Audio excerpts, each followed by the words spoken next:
myself to pop up here. See if the audio and video are working. It has been a very nice Shabbat, I must say. Very nice indeed. Hey, okay, so James Bong is here. Hi, James. Oh, wait, let me see. Oh, here I am. I'm popping up. Hang on a second. Come on, YouTube. No, there's no audio. Hang on a second. Why is there no audio? Is it off? No. Hang on.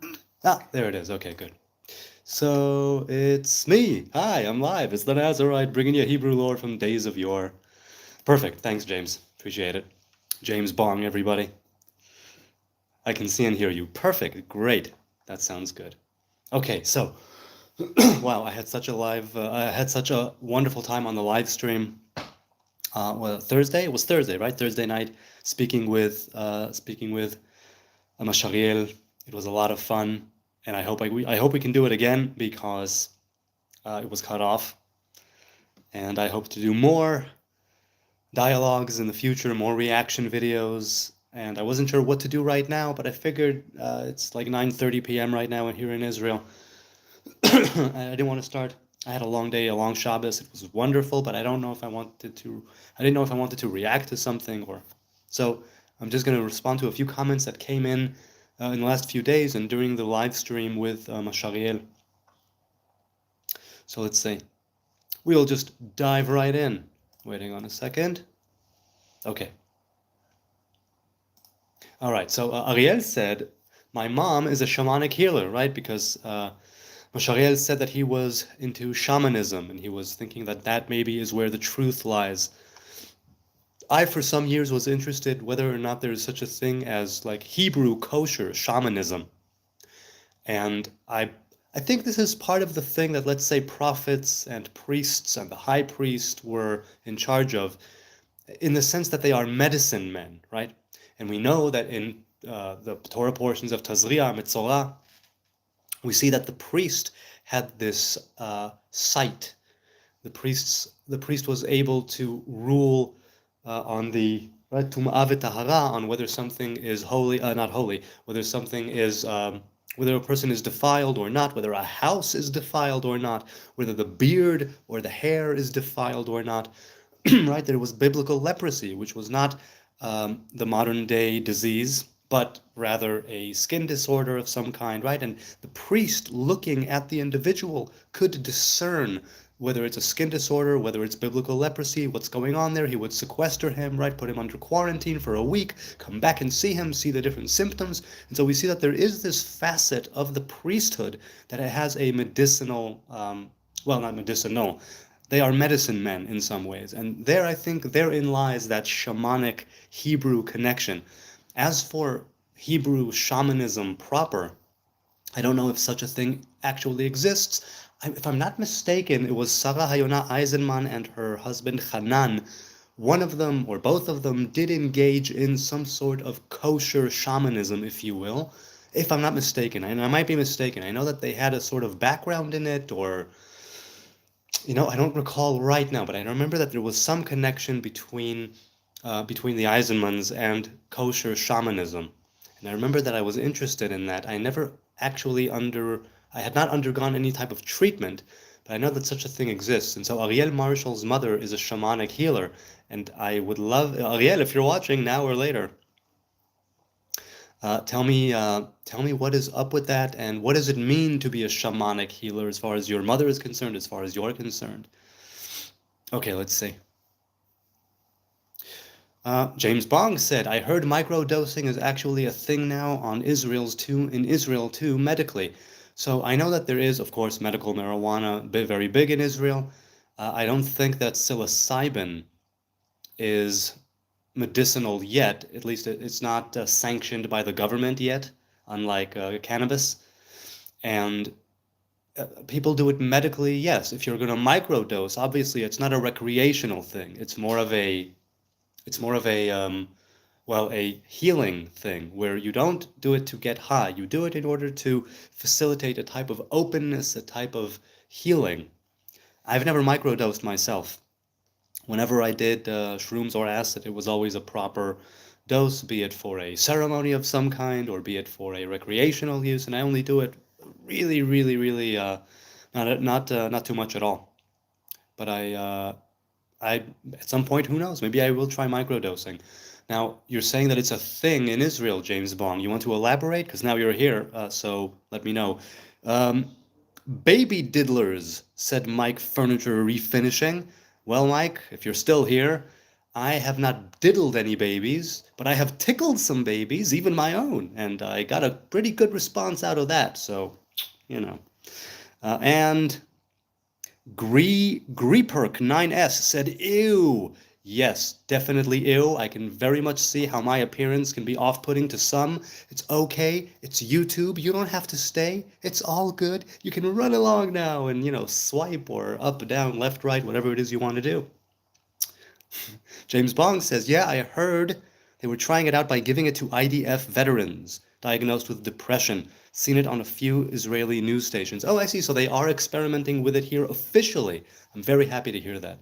Very happy to hear that because psilocybin can be highly medicinal, and especially if it's done with with a proper therapist, if it's done in the proper context, setting, and all of that, right, to facilitate not even a psychedelic or mystical experience, because that would be higher doses, but microdosing psilocybin, I'm thinking and I'm taught, can also be highly beneficial, right? Because you have a microdose, you have one day off, right, or two to integrate, and then another dose, and I think it can be, from my experience with higher doses, I know that it can probably be just as beneficial in the long term on smaller doses. You see what I'm saying? Because that these plants and these fungi, they're here to teach us things if only we are willing to accept, and take them in. Sky. Oh, wait. Hey, Oregon Freebird is here. Hey. Shabbat Shalom from the Pacific Northwest, Jonathan. Hey, Oregon Freebird. Nice to see you once again here on a live stream. What fun.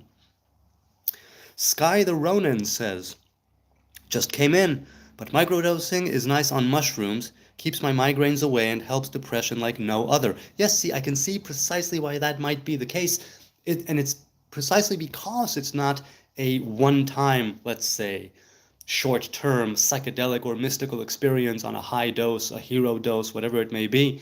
It's when you do it sort of consistently, giving your brain and your body time to integrate it and moving on and coinciding with, usually I think it coincides with some therapy I'm sure people are doing it by self-administration and self-diagnosis. I'm not one to judge one way or the other. I know that people who are doing it officially through the proper channels, if you will, that they are also in touch with physicians, psychologists, psychiatrists, therapists, whatever the case may be. And I can just see how that can be really beneficial if it's done properly.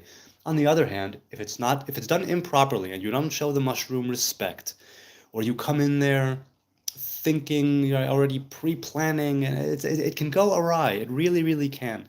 Because these psychedelic substances, the natural ones specifically, can open up doors of perception, to quote, to use the phrase. And if you're not ready to receive, and if you are not ready to perceive certain elements of your being, certain elements of yourself, things that happened in the past, whatever the case may be, it could cause you to spiral down, and maybe even really rapidly. So it's important to be with somebody who knows what they're doing, whether it's a shaman, whether it's some sort of a guide, a doctor, right? Whatever the case may be, somebody who knows what they're doing. In some cases, you're doing it recreationally, and it's just a trip sitter who's there because it's your first time, or I don't know what. But it's always beneficial to have someone on the outside. And I say on the outside because you want to have your own experience, even I'm sure with microdosing, though I haven't done it myself. It does help you accept things, says James Bong, your mind otherwise couldn't fathom. So yes, exactly right. And for some people, it can be really beneficial. And for some people, it can just cause them to spiral, or at least I can see how that could be the case. James Bong says, great for depression in vets. Well, I don't think I've ever suffered from clinical depression, though I did have a slight episode of what could probably be diagnosed as relocation depression, right, in the first year we moved to the Netherlands. Skylar Ronan continues and says, the differences between micro and a proper dose is that the euphoria is much lesser, obviously, along with very few artifacts after a bit. Artifacts? What do you mean by artifacts? Could you elaborate? Helps avoid chasing the euphoria as well. Yes, this is another danger with any substance that alters your, well, your senses, your perception, that offer, people want to chase that initial high. And this is true to so many substances where that's basically what people are chasing after, that original high. So, the Sky Ronan, I'm curious, how long have you been microdosing? And is it a dopamine chase, says James Bong. Right, exactly. Oh, visual auditory hallucinations, artifacts. Sorry, he says. Well, okay, no, I misunderstood. Okay, let's continue here.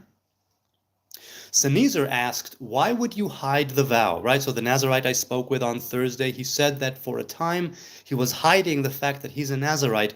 And Sneezer asks, why would you hide the vow? Now, we didn't get to answering questions since it was cut off. We only answered one or two questions that came in the chat, but I have an idea about this. Now, he sort of answered it while he was talking. He said that he sort of wasn't ready for it.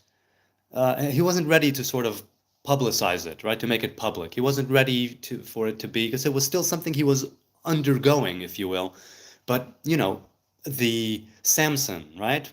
I'm a Samson Nazarite. Why did Samson hide his vow?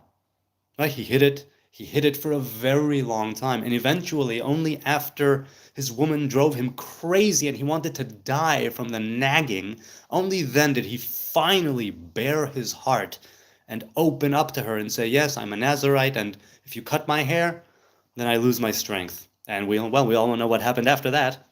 So that's one good reason for hiding the vow, right? So your woman won't get you. But regardless of Samson's tragic tale, he was hiding the vow from what he said, if I'm not mistaken. I hope I'm not putting words in his mouth, but I think that he said that he was hiding the vow because he wasn't ready to come forth with it yet.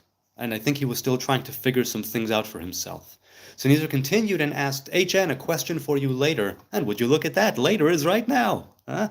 Like in Spaceballs. When will then be now? Does meeting a Christian Nazarite at all change your mind about Jesus being Messiah? He is bringing the masses to the tree of Israel. Well, look, let's put it this way. I always said that, as far as I'm concerned, Jesus may have been Messiah, but he was never properly crowned. He was never properly anointed by the people, crowned by the people. If I'm not mistaken, in my one reading of the New Testament, I know that it says that they put a sign on him. The Romans put a sign on him to ridicule him, I suppose, right? That said King of the Jews in Hebrew, in Roman, was it? Latin, I suppose, and maybe one other language. But he was never properly anointed to be Messiah. He was not, as far as I know, anointed by a prophet, and he was not anointed as a king. If there was a dispute in who should rule, then a king would be anointed. So I changed my mind. No, I still consider him to be just a dead guy right now. He could have been a sage, he could have been a prophet, he could have been Messiah, he could have been a leader, he could have been all those things. But right now he's just dead. That's it. That's where it ends. He died. That's it. That's where it ends for me. So does meeting a Christian Nazarite at all change your mind? No, it doesn't change my mind in the least. What I see when I meet people who are not Hebrew, right? People who are not Jewish, if you will, and they tell me that they're a Nazarite, I say, okay, first of all, the Nazariteship in Numbers 6 in the Torah was given to the children of Israel. But you're free to make your own vow and do whatever you want. I'm not gatekeeping here. I'm saying that they are technically, halachically speaking, as far as rabbinic Jewish law is concerned, they are not Nazarites. As far as the Torah is concerned, they are not Jewish Hebrew Nazarites, meaning that the commandments of the Nazarite and all of the things that go on in Numbers 6 that give the different rules and laws of the Nazariteship, and what happens if you're defiled, if you do it for a set period of time, and the different sacrifices at the altar, cutting the hair, throwing it under the fire, that whole thing, that is something that does not apply to those who are not of the Hebrew tribes. Those who are not of the tribes of Israel, they can take a vow. It can still be just as good, just as important, just as life-changing, just as dedicating, of oneself, if I'm phrasing it properly, right? It can still signify all of those things, and I still think it's one hell of a way to show one's dedication to the idea of being consecrated and set apart in order to be closer to God. This does not mean you'll get there, but it means this is what I'm aiming for. This is what I'm shooting for. This is my goal. This is my aim. This is my path. This is the way, right? Like in The Mandalorian, this is the way. So meeting a Christian Nazarite doesn't change my mind at all about Jesus being Messiah. It's the same thing. He could have been, but he died. And so if he was Messiah, that's where his reign ended. The end. And as for he is bringing the masses to the tree of Israel, I think that simply stating that you're a Nazarite may get you closer to God in your own, in your own way, on your own path. Are you of the tribe of Israel? No, you are not of the tribes of Israel. Either you need to be born, now, technically speaking, you need to be born to a Jewish mother, or you convert. Those are the people under the tree, as he put it, of Israel. But there are many people who claim to be part of the 10 lost tribes, the northern kingdom, the kingdom of Israel. There are people who claim that they are Israelites. They are people who claim they are Hebrews. They are people who make all kinds of claims. And like I said, I'm not gatekeeping. I'm just giving the tradition as it was handed down to me. It does not make it 100% correct for everybody, and it does not even make me 100% correct about it, because I make mistakes. But the idea of bringing the masses to the tree of Israel is something that we can see Christianity has done.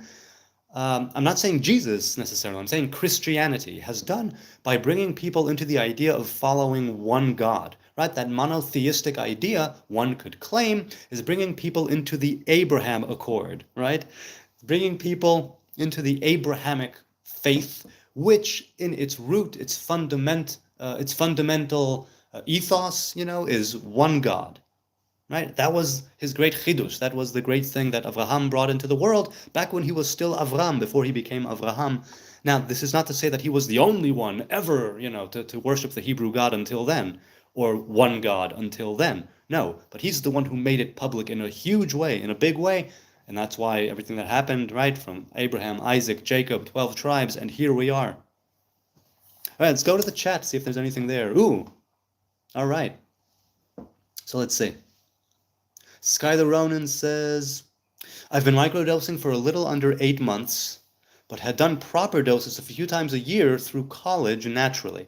But sorry, I'm enjoying the theological education here.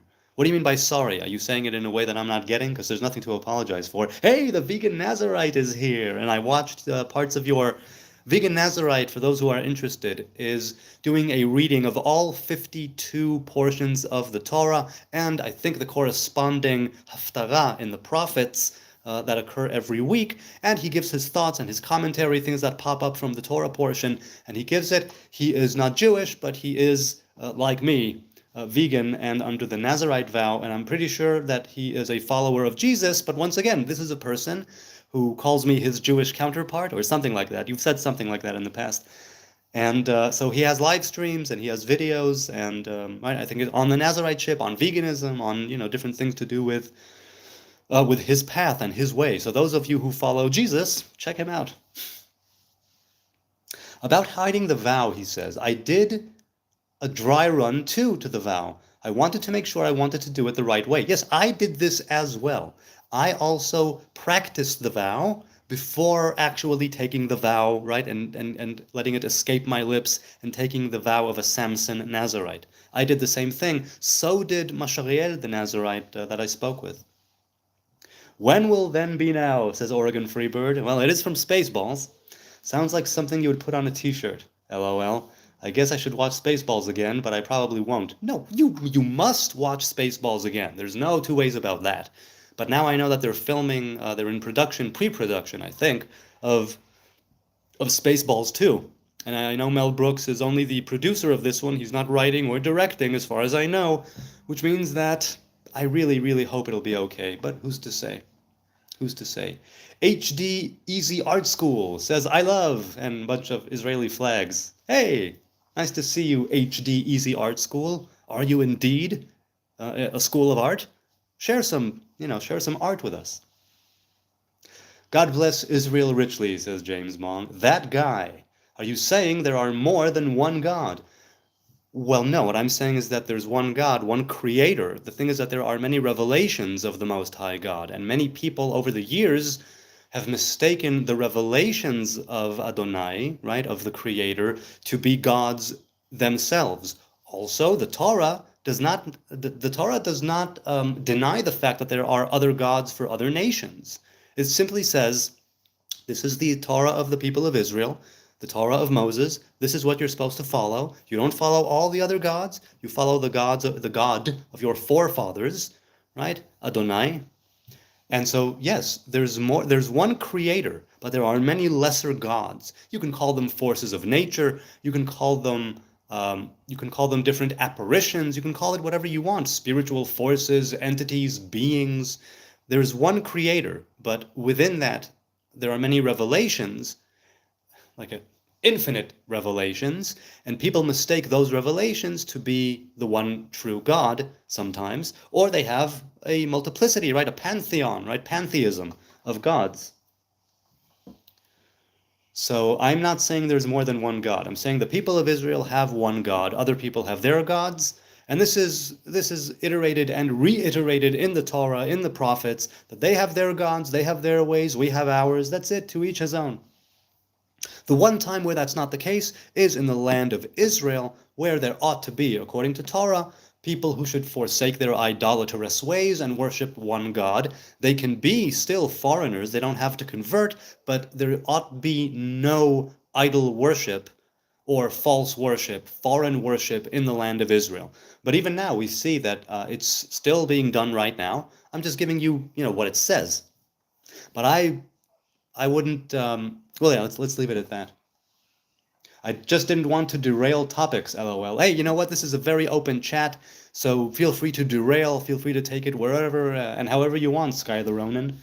Incidentally, if you are indeed a Ronin, who was your master before? Who did you serve? A Ronin, if I'm not mistaken, is a samurai who is no longer employed or in the service of a specific master or somebody who is right in charge of him. A Ronin is like a rogue samurai, right? If I'm not mistaken. Cheers from Rio de Janeiro, Brazil. Very hot here today, says Marcelo Oliveira. Good to see you, Marcelo. Or is it Marcello? I'm assuming it's Marcello. How hot is it? How hot is it? You're beautiful and amazing, says. Can you say hi, Luca, in your weirdest voice, lol? Hello, Luca. Listen to pretty weird voice, so I'm doing it spontaneously. Hello, says Salesman 4. Hey, Salesman 4, what are you selling, and can I buy any? And would you like to, make a deal? Oregon says, I agree, Jonathan, your way probably isn't the way for everyone. We all make our own path. Amen, we do make our own path. And isn't that wonderful that we have choice? Isn't it wonderful that we can make our own path? And different religious authorities could claim, no, it's only our path, it's all or nothing, you must be all in on this specific set of rules. And I dig that, I get that. That just wasn't for me, there isn't the way, there is my way, and my way could be very, very fraught with mistakes and with pitfalls, but it's how I learn, it's how I grow, and I make this way based on a way that I was taught, right, and the traditions of our fathers, definitely, but it's definitely still my way. Baruch atah Adonai Eloheinu melech haolam she'akol nהיה b'dvaro. Okay. James Bong says, not trying to connect them, but look at them separately. I don't understand. Were you talking about something before?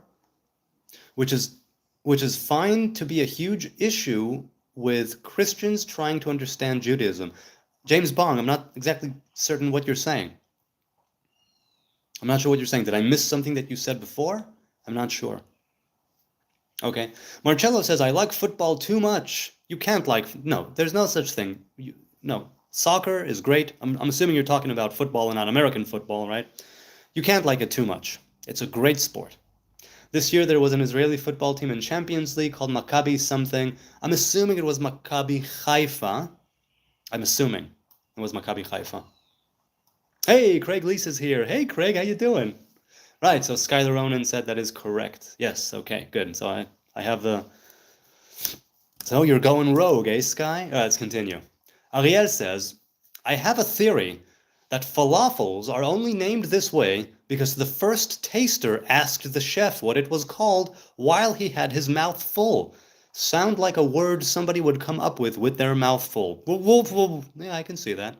Mouthful of falafel would cause you to say falafel.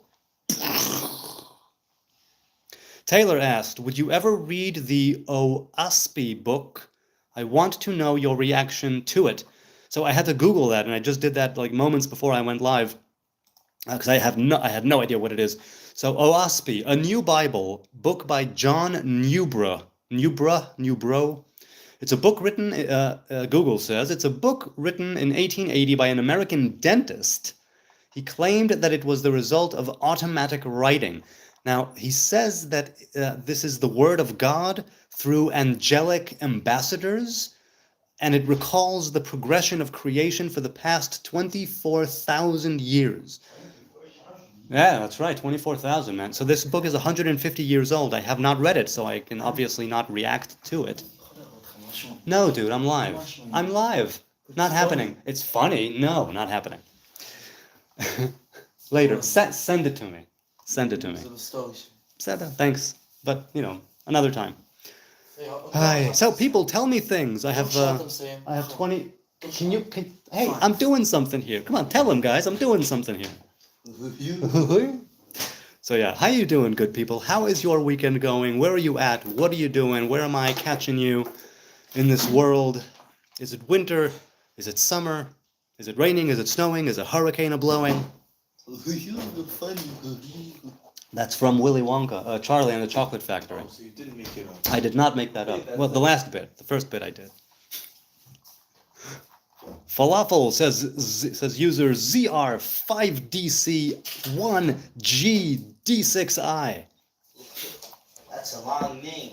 Keeping on, says Craig. Always nice to see you online. It is always nice to be online. I mean, I went online after like a 10-week break where I hadn't gone at all, and I'm so happy to be back doing this.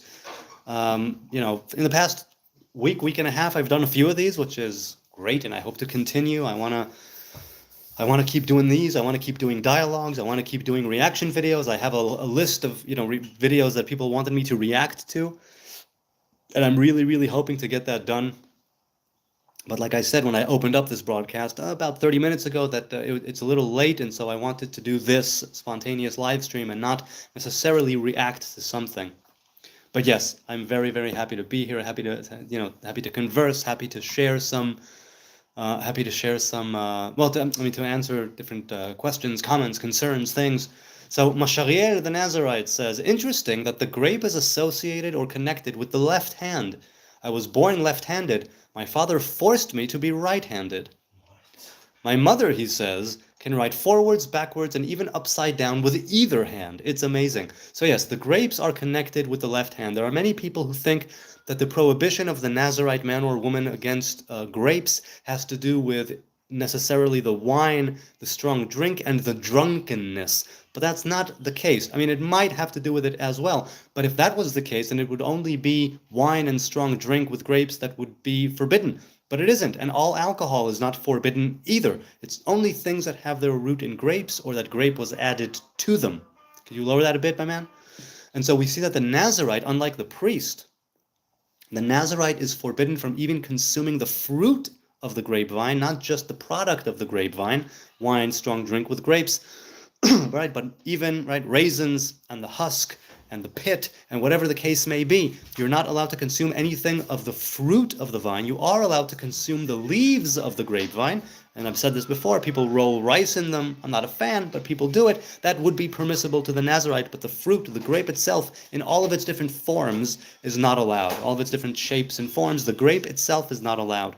So the grape being connected with the left hand has to do with the fact that the grape, and even though there are two different types of grape, or more than two, but there's basically the white and red, let's say, grapes, like the wine that is produced, red and white.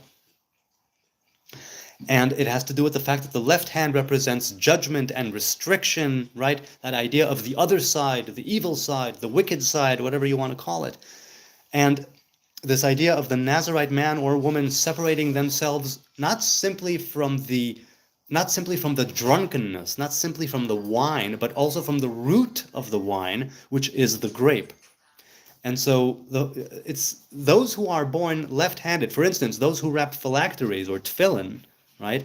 If they are left-handed, if they are right-handed, they put it on their left to subdue their their force of judgment, the revelation of God's judgment, and bind it, right, in mercy, if you will, and elevate it. But those who are left-handed wrap their tefillin on the right, right? They take it the other way, because there's this idea of the strong hand and the weak hand, and when they are not reversed, right, but when they are the other way around, then you wrap it on the right hand, which is interesting. All right, let's see. Itamar Tzur says, Zocher oti, remember me. I do not remember Itamar Tzur. Maybe he or she were under, well, Itamar is a boy's name, under a different username, or I don't know what. Eiler says, a great conversation, truly enjoying you too. Yeah, I had a great live stream with Mashariel. I hope to do it again. He asks, might there be a chance for you to get on this with Aleph Alif, the New York Nazarite? Aleph Alif, an elder Nazarite in Manhattan. I think at the time I mentioned to him, I asked him if he wanted to do one of these live streams with me. And at the time, it may have been years ago, he said he wasn't into it, but I'll ask him again. I'll ask him again, because I would like to do a live stream with Aleph Alif. He is a Kabbalist, very much into Gematria. He has his own path, right? And he considers, we spoke of celibacy on Thursday and how it's not the Hebrew way, although there are those who do it. And he considers the Nazarite someone who ought to be celibate. And I disagree, or at least initially disagree. I find it to be very much something like Moses, right? Moses got married, had the kids, but then decided to divorce his woman, sent her away. His kids did not continue. It was Joshua who continued the leadership, right? So his wife was sent away, so to speak, or actually, right, back to her father's place in Midian, presumably. And his kids continued, right? But they did not continue the leadership. And so it was just Moses doing his thing, and then he was set apart from his wife, from his kids. And I think that if the Nazarite is to be celibate, for some people it might be from the beginning, right, from the onset, from the get-go. But I think that for me, and maybe others, the idea is, yes, to marry, procreate, be fruitful, and maybe later on in life, through whatever circumstances, if it coincides, if it aligns, if it comes into being with them and they feel drawn to it, then to become celibate and do the celibate thing.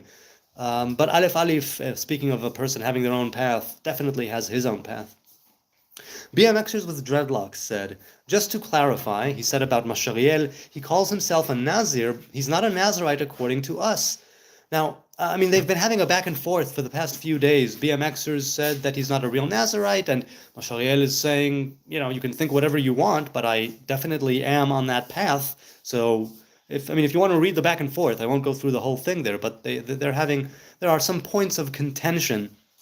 And I know that BMXers with dreadlocks in the past considered himself a Nazarite, or like Nazarite adjacent, if you will. But because I don't want to put words in his mouth. But he has since said, no, I'm not. And I think that he simply wants things to be out in the open, right? He wants to put things on the table. But I told him, I really do think, from the conversation I had with him and the back and forth in the chat, incidentally, if you want to DM me, on X, on TikTok, on Facebook, on YouTube in the post, whatever it is, look for my tree, Hebrew Nazarite, across the board, Instagram as well. I don't post much on these places. I post mainly on YouTube, but I'm in the DMs, so if you want to hit me up with anything, please do. I enjoy the interactions. Oregon Freebird, is that your teenager in the background? I have two of them, I can relate. Yes, it's the teenager. Joe Daniel, oi, fellow Nazir, I heard anything even down to the husk, according to Bamidbar, not to argue. Yes, the husk of the fruit, not the leaves. That's still part of the fruit. The husk is the outermost layer of the fruit. The leaves, right, and the vine itself are permissible. It's the fruit itself that is not permissible. And I had a video on this. I'm not sure if it was the old channel that was deleted or maybe this channel where I could look it up. But this idea of only the fruit which represents judgment, only the fruit of that which represents the left hand is forbidden. The rest of it is not, because it has a root, it has a stalk, it has, the leaves, it has the flowers, and all of that is something where goodness lies, right? Let's say. The grape itself, the final part of it, right? The final destination of the vine, the fruit, only that is forbidden to the Nazarite. Everything else leading up to it is permissible. You see what I'm saying?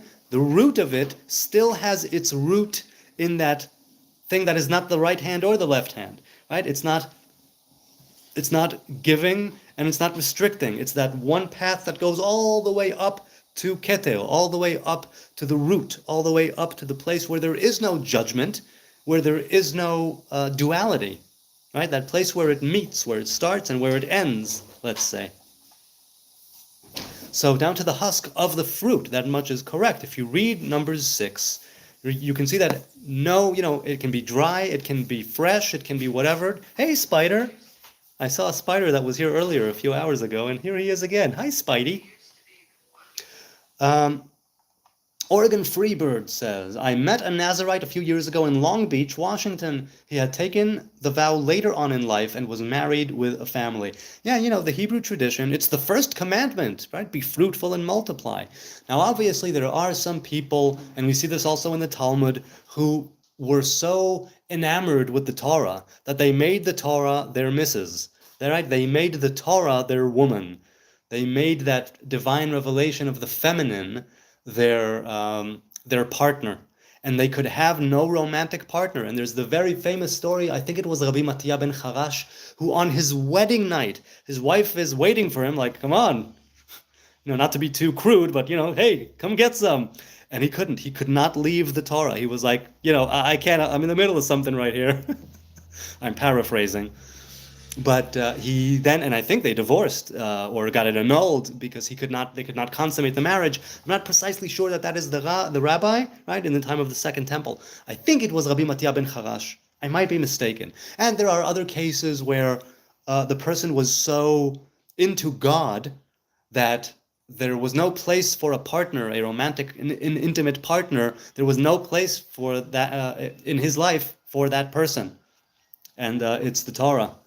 Now, many times the Torah is likened to an affianced or to a woman, right? Where you need to put in the time, to put in the effort. You need to be vulnerable. You need to open yourself up. You need to make a covenant with the Torah before it reveals its secrets to you, right? Much like you need to make a covenant with a woman, by and large, right? Before she offers herself to you in fullness. See what I'm saying here?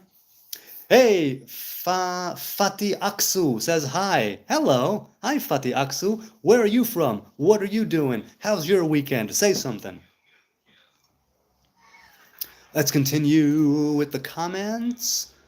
Okay. Oh, so I did a short. When was it? Last week at some point, I did a short on a dream I had, and then I woke up, and then I went back to the same dream when I fell asleep moments later. And the person who I had a dream about, I decided to reach out to them, and hopefully there will be something going on with them in the future. And I would really love to make that happen. So I sent this dude my email, and we'll see if he gets in touch. I would really like it if that happens. I certainly would. Okay, Sanizer says, dreams speak in vain could mean we generally ignore them. Right, so I mentioned at the time during that short that I recorded, that was 5:30 a.m. or something like that when I recorded it after I'd woken up, that there is Zechariah, right, the prophet Zechariah 10 verse 2, chapter 10 verse 2, where it speaks of those who are false, right, and who say that that the dreams speak falsely. Something like that, or those who speak falsely of dreams. And so you could look at it in two ways, right? That the dreams speak falsely, or as a question, dreams speak falsely. It's like, no, dreams might have an element of truth to them.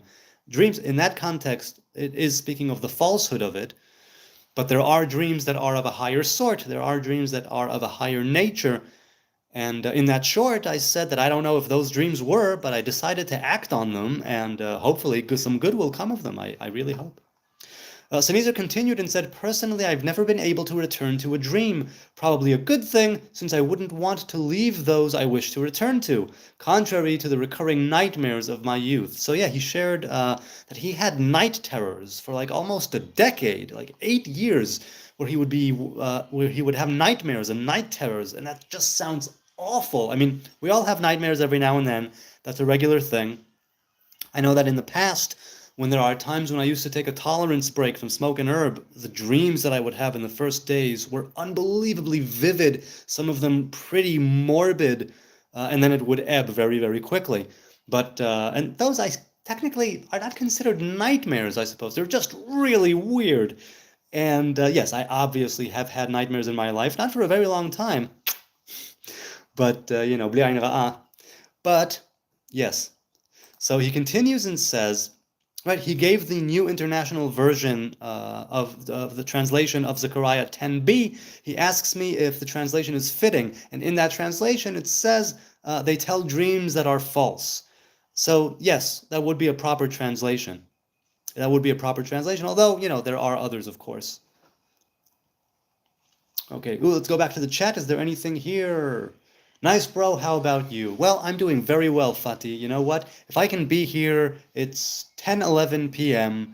Saturday night. I have a cup of tea. People are asleep, safe and sound in their beds. We had a wonderful weekend. There was some song. There was some, good food. There was rest, and we played some poker. I won, and Yesterday. right, but I was beaten yesterday. That's correct. Right. But By who? if I can be here and do this and speak with you good people here, it means that truly we all have things in our lives that are wrong, going wrong, not perfect, things that are screwed up in ourselves and in others. And you only need to scratch a bit beneath the surface to find something that's screwed up in your life, to everyone. This is true to everyone. But I must say, thank God. Todaleya. I am doing so well. I am truly doing well. I don't know what the future holds, but right now, here and now with you, it's wonderful. Thank you for asking, and I hope that you are also doing well, you people out there. Okay, let's continue. Dreams, says Oregon Freebird, definitely have an element of truth, but kind of like the 36th page of a Google search, you have to squint your eyes to figure out how to apply it to your life. But there is usually something there.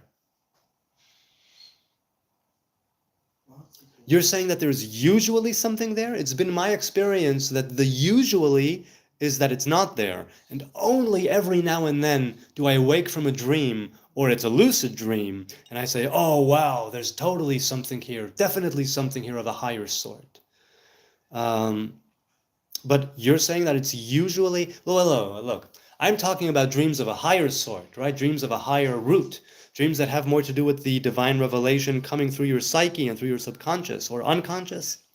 But if you're saying element of truth, yes, the psychoanalysis, psychotherapy, many people who study these things would agree that there is an element of truth in the sense that what you see there, the different characters and ongoings, are reflections of yourself and your being. And you need to figure it out, which is why dream journaling is so beneficial, because then you can see over time patterns emerge. You can understand yourself better. Right? All the different characters that represent different elements of your psyche and your personality and your wills and your wants and your needs and your everything that goes on in there. It makes the unconscious conscious to some degree. If you can see it, then it becomes conscious. Otherwise, it's just a dream. But yes, in that sense, there is an element of truth usually, more often than not. More often than not, there is an element of truth there, because it's been my understanding, and I might be wrong, that sleep, right? Sleep is when the mind organizes itself, puts certain things in short-term memory, puts other things into long-term memory, right? It sort of makes a cleanse of the psyche, and that is also facilitated through the dreams. So yes, one mind, one heart, 1, 2, 3. Shalom, Yonatan, he says. Hello, hello. Thankfully, they make dream blockers, to be honest, LOL. Why, Sky the Ronin said that. You have found the need to use dream blockers? I'm curious. What are Dream blockers are substances, I'm assuming, natural or synthetic, that block REM sleep, REM, rapid eye movement sleep, which is where most, I think, right? Correct me if I'm wrong, people. Isn't that the time when the deeper dreams, or maybe all dreams, I don't know if it's all dreams, but the deeper dreams definitely correspond with the REM sleep, right? So you have dream blockers. I don't know. Okay, you know what? The Sky the Ronin, why would one want to take dream blockers? I mean, look, if you have night terrors and ongoing nightmares, I would think that's why you would want to do it. But otherwise, why would you want to do it? When you're free for a catch-up on TikTok, I mean, you know what? I think that my notifications for TikTok might be off. I might be mistaken. But yeah, hit me up in the DMs across the different platforms, the major ones anyway, and I'm there. And I should have the notifications on my phone for all of them, right? Facebook, Instagram, YouTube, Twitter, X, TikTok. I think I have all of those with the notifications enabled. And if you, what is it? My first artist is Michael Jackson. Yeah, it's been that way for a while. And if you hit me up there with a DM, I should get the notification. So hit me up and we can catch up. It's your brain trying to organize your life. Lucid dreams, that is, not divine dreams. Well, divine dreams will try to organize your life in a different way, right? You know what I'm saying? But yes, both of them are there to help you organize your life. I hear what you're saying. Joe Daniel said, Daniel, the prophet, I'm assuming, right? Daniel taught that dreams from God, only God has the key to unlock them. When we go straight to him, he has the interpretation. Well, but look, we see Joseph, who was a dream interpreter. We see others who had the ability to interpret dreams. I know that there is the... no, let's just leave it at that. There are people who have been able to interpret dreams, certainly in the Hebrew faith. Oregon continues and says, now, Joseph, right? As long as we said... Joseph said to Pharaoh, "Bil'adai Elohim ya'aneh et shlom Paro." When Pharaoh brings Joseph in front of him and he says, "I heard that you can interpret dreams," and he says, "No, God will answer to your, God will be the one to give you peace. God will be the one to give you goodness." And so we see that it's through the interpreter, but it's all through God. It's all from God, rather, and through the divine revelation. Divine dreams are definitely different, says Oregon Freebird, from another place. I agree. I have only had a few of those. I, too, have had a few of those over the years. Maybe more than a few, certainly not a lot. And they have always been really, really awesome. And some of them darn right life-changing. Not in the sense that I put too much stock in them than I ought to, but life-changing in the sense that they have directed me and oriented me, given me a push in the right direction, or given me that conviction and that feeling when you wake up and you just went through this amazing experience, and you know in that moment and for the following days, weeks, months, or for a lifetime, that should you continue the way that you're going, that Adonai is with you in one way, in another way, because of course you can always screw it up. We're human, we make mistakes, we fall from grace every day we fall from grace. We miss the mark, we fall short of the ideal. But God does not want us to be perfect. We should strive for perfection, but... Okay. So you have had a few of those, Oregon Freebird. I think that is great. Good for you. One mind says, למדתי מרבותיי ומחבריי יותר מרבותיי ומתלמידיי יותר מכולם. Right? I have learned from my masters and from my friends more than my masters and from my students more than all. You came a couple of times. It's me, Yaakov. Oh, okay. It's you. It's Yaakov. So, hi, Yaakov. I have not been. It's been a while since I've been on TikTok. But yes, I did get notifications. I do get your notifications, and by all means, continue sending them. Occasionally, I'll pop in, but I usually, as you've seen, don't want to engage. Usually, it's because I'm in the middle of something and I'm only listening on the headphones, right, on the earbuds, which is why I don't have. But I certainly would like to. I certainly would like to at some point. Sky Ronan says yes, pharmaceuticals. Parzocin is the name of the major one. Personally, I remember very, very few of my dreams, but my response to them affects my family sleeping, even if I wake up completely unaware. Your response to them affects your family sleeping, even if I wake up completely unaware. I'm not sure what you mean. Hey, Robert Harrison is here. Shma le'atzat ktanim. Hearken or listen to the advice of the small, or of the lesser. Yeah, Talmidai yoter mikulam, right on. Bobby Hathaway, shalom aleichem. Aleichem shalom, Bobby Hathaway. How you doing? Aleichem shalom. Shalom Eshmei's reaction. Sorry, Robert, did you send me a video, Ashmei's? Do you mean Asher Meiza? Or, I mean, I'm assuming if it was Asher Meiza, you would write Asher Meiza. Ashmei's? I'm not sure what you mean. Could you clarify? I think you've mentioned it in the past. But okay. I had a dialogue with Asher Meiza, with Rabbi Meiza on his channel. It might even still be there. We spoke for like an hour. We agreed on some things. We disagreed on other things.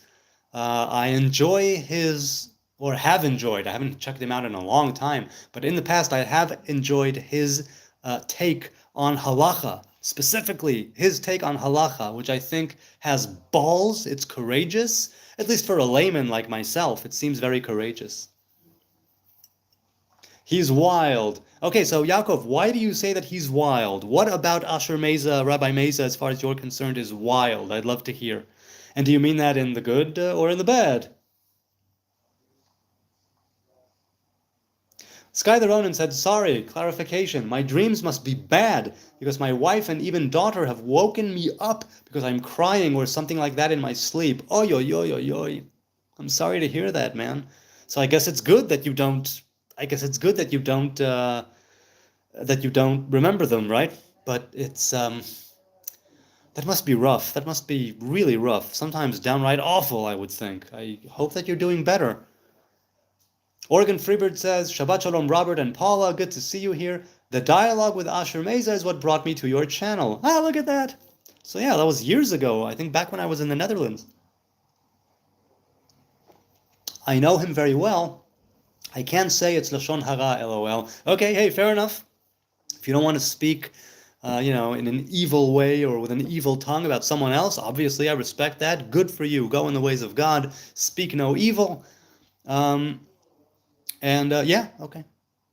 Taylor says, Taylor says, will you read the OASP? So I don't know if you were here, but I read your question earlier, and I said that I have no idea what the OASP is, so I looked it up right before I went live, and it seems to be this new Bible sort of thing from 1880, written by a dentist, right, who claimed to have angelic ambassadors speak to him. Now, many people have had angelic ambassadors speak to them.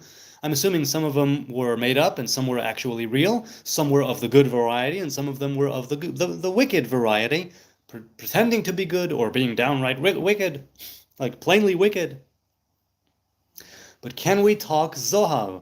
What about the Zohar? By all means, I am by no means a scholar of the Zohar, but I have a copy, and I'm a fan of the Ramak, and I've been studying Pardes Rimonim for 11 years now, over a decade anyway, and that book is basically based in the Zohar, and it's the Rabbi Moshe Cordovero way of looking at the Zohar and of settling the different opinions within the Zohar.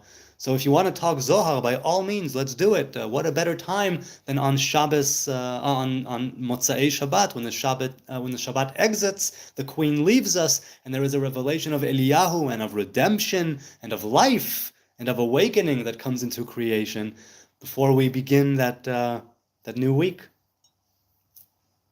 One mind, one heart says, Nehora denafik migo atika stima. Nehora deganiz letzadikaya.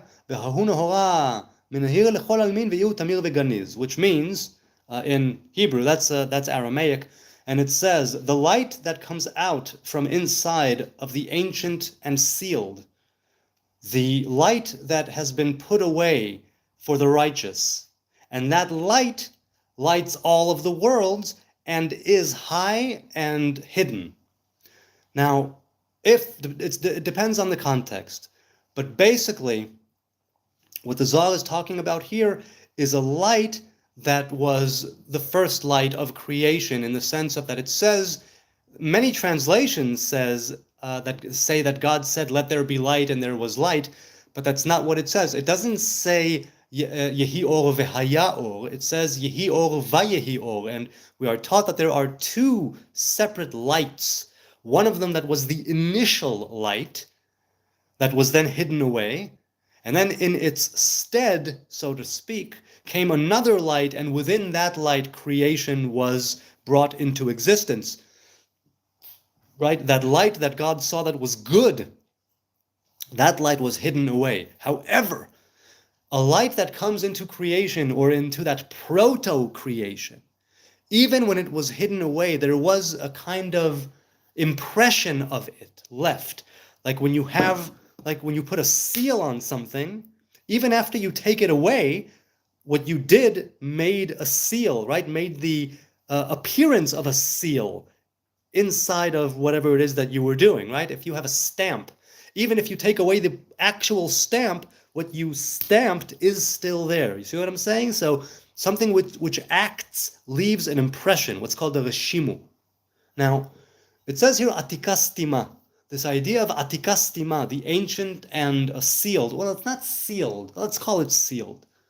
Satum is like, satum would be closed, right? This ancient closed light. The ancient and closed refers to the higher sfirot, sometimes to chokhmah, right, known as wisdom, sometimes to keter, but if it's atik satum, it usually is representing chokhmah, because chokhmah is the beginning of the creation, it's the beginning of revelation. We don't speak of keter, we speak of chokhmah. And we understand that there was a beginning. It's in the name of Yod Hei Vav Hei. It's represented in the Yod, whereas the higher one is represented in the tip of the Yod. Now the Zohar says Nehora the ganiz letzadikaya, the light that was hidden for the righteous. In other words, it's what's known as, in part, let's say, as the world to come, or the coming world. This is not the one that happens after you die. This is one that happens after you live, right? So, that initial light that was hidden away still manages to give light to all of the worlds, and it is high, tamir veganiz, it is high and hidden. So on the one hand, it's high and hidden, and only kept for the righteous. On the other hand, right, coming from a place which is ancient and closed. On the other hand, Menahir l'chol almin, says the Zohar. It is the light of all the other worlds beneath it. And so we see that it's a twofold thing. There was part of it which was hidden away, and there was the impression of it, if you will. And if we look at the tree of life, we see that there is keter on top, chokhmah, and from there it already splits into the different dualities. But keter and chokhmah in and of themselves are one. Right? Keter is one because it's the root. Chokhmah is one because it's the first of a duality. And let's leave it at that. Okay, and he continues and says, okay, so do you have a question about, I'm sorry, that was just a translation and me ranting about that bit from the Zohar. Taylor says, what are all the various groups, religious groups that you can name that live in Israel? I guess many various ones will be in Tel Aviv. I mean, all of them that I can group off the top of my head: Christian, Jew, Muslim, Rasta, Baha'i, Druze, that's Islam, but Druze. Scientologists, he asks. Yes, there are Scientologists. There are, what else? Well, there are, I'm assuming, there are Japanese people here. I'm assuming some of them are Shintoists. There's Shinto, there are many Indians here, so they would be worshipping the pantheon of gods of India and the Hindu gods. Brahmin gods, if I'm not mistaken. Okay, the light is the neshama, says one might. No, the neshama, right, we have nefesh, ruach, neshama, chaya, yechida, different revelations that exist inside and outside of the individual. The neshama, let's see. He continues and says, Ner Adonai nishmat adam, chofes kol chadrei baten, right, that's the verse. Nishmeta devar nash, nafika minira ila'a, uvahu esha, idlakta lema, wait, what is it? Hang on a second. Uvehahu, I don't get that other word there. Hold on a second. Uvehahu, I need to see what that is in context. Hold on a second. Can you give me the source of the Zohar for that Ner Adonai Nishmat Adam? But what it says, wait, hang on a second. Oh, I need to, Uvehahu Esha Idlakta. I need to see that. Come on. I need to copy that for a second. Forgive me for, okay, let's see. Okay. Levata. Libata. Okay. So he says, Ner Adonai Nishmat Adam, the candle of God is the soul of man. Nishmeta de Barnash, the soul of the human. Nefika minera ila'a, it comes out of the higher candle. Uvehahu esha idlakta levata, and in that fire there is a flame, right? In that fire there is kindled a flame. If I'm not mistaken, livata is lehava, is a flame. If I'm not mistaken, but correct me if I'm wrong, because I'm doing this on the fly. Yes, there are rastas in Israel. Okay, so the Zohar there says, Ner Adonai Nishmat Adam, quoting Proverbs, right? Nishmeta de Barnash, the soul of the human being, Barnash ben Enosh, right? Son of Nash, son of Enosh. Enosh is the great-grandson of Adam, right? Adam, Shet, Enosh. No, the grandson, not great-grandson. So it says that it comes out of a higher candle, but wait, it doesn't say, it says Nir or Ner, because the verse says Ner. Okay, so the neshama of the individual, let's put it this way. The neshama is something that is facilitated through Yesod into Malchut, right? To the lower Sfirot. But its root is the higher one, right? Because we know that Yesod and Malchut are the two final ones in the middle pillar. The middle pillar touches from the first Keter to the last Malchut. It goes from one end to the other end of the tree of life, right? So we have this idea of Bina, being the mother, impregnated, gives birth, and then there's that whole progression of the individual. So the neshama, nira ila'a or nera ila'a, in this case, I'm assuming the Zohar speaks of Bina, right? Also because we're talking about fire, we're talking about a candle, we're talking about a flame, which says to me that it's gvura, that it's din, right? Esh. The element of fire has to do with the left side, has to do with esh, with gvura, with din, right? And so the mother of gvura, the mother of din, is bina, which is not judgment in and of itself, but from bina there is judgment that is awakened, that is brought into existence later on, much like there is a woman, a mother, expecting, impregnated with something that will later leave her and have its own independent life in this world. But for a time, they are not one precisely, but they are together in one body. Okay, we are the light and lamps. Told you. Told you what? Did I miss something? Do you know any Scientologist Jews in Israel? There's a Church of Scientology. I don't know any personally, but I do know that there are Scientologists in Israel, yes. Skylar Ronan says, I have to go now. Hey, go in peace. I hope to see you again. But wanted to say thank you for sharing your time. Very open and educational experience. Thank you, and I hope you have a good night. Thank you for being here. I deeply appreciate your words. You people educate me. It's fun to be educated by you, and it's fun to converse with you. Duty calls, says Oregon Freebird. And I have to go. It was great to see you live, Jonathan. This channel helped me find community when I had started off my solitary journey to the one true creator. Thank you. I am touched. That is lovely, and I'm glad I could in some small way facilitate that community thing, which is very important. And I say this as somebody who has no community, really. I say this as somebody who is very much a homebody, dealing with my own thing on my own journey. But I do love this, and I thank God for this channel. Okay, you know what? People are saying goodnight. I've been on for just over an hour, so maybe this is a good time to say goodnight as well. If there are other questions, by all means, if you want to continue speaking about the Zohar, first of all, if you want to contradict me, please do. If you want to challenge me on anything, please do, because I am such a layman when it comes to Zohar. I'm not even fit to be called a layman. But yes. Oregon Freebird says, I always get to where I'm going by walking away from where I've been. Pooh Bear. Ah, I love Winnie the Pooh. Edward Bear. I do love him. What a wonderful set of books that is. Right, Winnie the Pooh and the House on Pooh Corner. I mention this every time. There's a connection. I have a great connection to those two books. It still has one of the most bittersweet endings ever, The House on Pooh Corner. So moving and emotional. Really, really it is.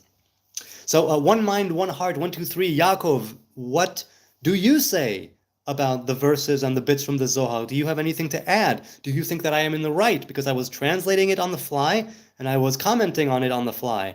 So it may be that I completely missed the context, because you probably ought to have places from the Zohar be put into context. Because if you want to draw conclusions, you need to be able to see where it is in the Zohar. What is it that they are speaking of in the context of the Torah portion they're speaking of the interaction that they're having there, what preceded it and what comes after it. So the Zohar is very, very, very complicated, and I'm only giving the very, very, very basic and on-the-fly, surface level, mistaken, likely interpretation. So if I don't have the translation right, let me know, and if I don't have the context right, let me know. But what do you think of what you are? What do you think either of what I said, or do you have a different opinion? Please let me know. Pardon me. I'm going to finish my tea. Oh, yeah. Vegan Nazarite asks, are you looking forward to the day that the tribes are recalled to Jerusalem? And if you make it, will you also help to rid the land of the idols? I look forward to the day when the tribes are recalled. Tell you the truth, I would rather just skip over all that and come together, all of us, as one human family, as it were. But if it has to be a progression, and many times in this world things take time, they are very slow. But it's, be'ita achishena, as it says in the prophets, right? That things happen, I'm going to quote James Sexton, the divorce lawyer, that things happen very, very slowly and then all at once. It's that type of thing, where the progression may seem very, very, very, very, very slow and like nerve-wracking, but then when it happens, boom, it just happens. Be'ita achishena, in its time I will hasten it, says the prophet.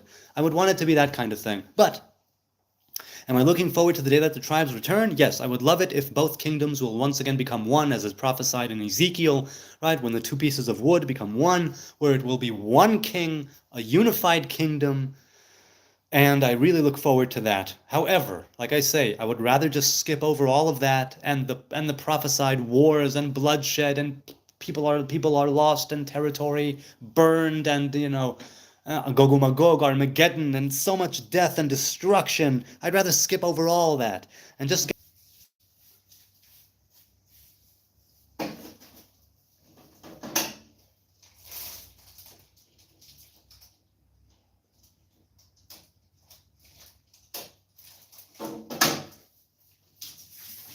Okay, I am still here. I need to restart my computer. I hope everything's okay. Yeah, my phone should be fine. I have a Shabbos clock. Since I don't want to touch anything electric or turn lights on and off on the Sabbath, I program the house lights to go off at 10:30, and that's what happened. So here we go. I'm back.